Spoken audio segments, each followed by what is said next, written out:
एगो लइका एगो लइकी से बहुत बेपनाह प्यार करता, साथे उठो तरस, साथे बैठो तरस, साथे रेस्टोरेंट में जा तरस, साथे पार्क में जा तरस। एक दिन लइकिया अचानक धोखा दे देतिया, लइका फूट फूट के रोता।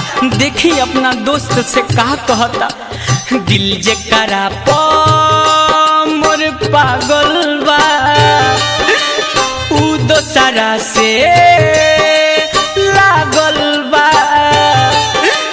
दिल जेकरा प मोर पागल बा उ दोसरा से लागल बा। बढ़ता बेचैनी बिजोर है, बढ़ता बेचैनी बिजोर है। ओखिया से गिरता बेलो पगली परत नइखे भोर है। ओखिया से गिरता बेलो है पगली परत नइखे भोर। हम ना जानत रही कि हमारा साथ ऐसन करी है। पल भर में सारा सपना सजावल हमार माटी में मिला देलस। बताओ यार,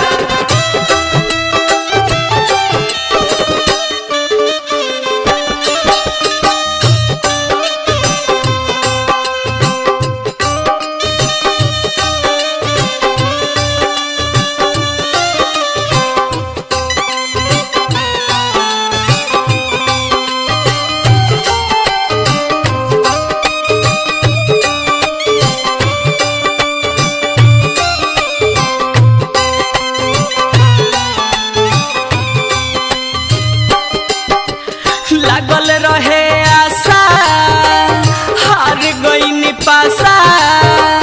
ओकरा के भुलावे खातिर करी कवन नासा।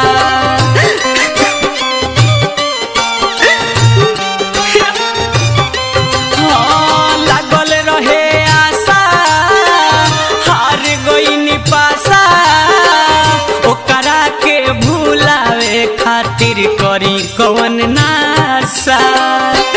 मानवा भइल बा विभोर है, मानवा भइल बा विभोर है।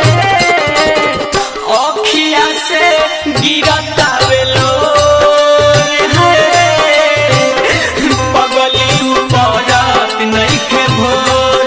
सुनिया रवा रे, ओखिया से गिरता बेलोर है पगली परत नइखे भोर।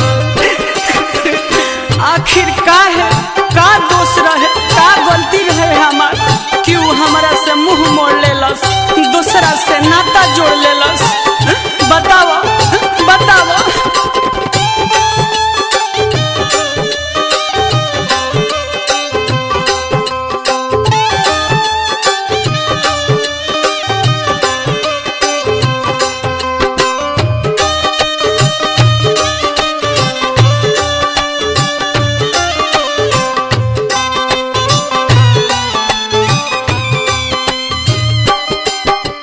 बिहिया बड़ी हर जाई अब ना सितम सहाई। चंदन चंचल कहतावे काम न करे दवाई। अरे यार, हाँ बिया बड़ी हर जाई अब ना सितम सहाई। चंचल अपू कहतावे काम न करे दवाई। शर्मा में तुम जाए भइल कठोर है, शर्मा में तुम जाए भइल कठोर है। ओखिया से गिरता बेलोर पगली परत नइखे भोर है। ओखिया से गिरता बेलोर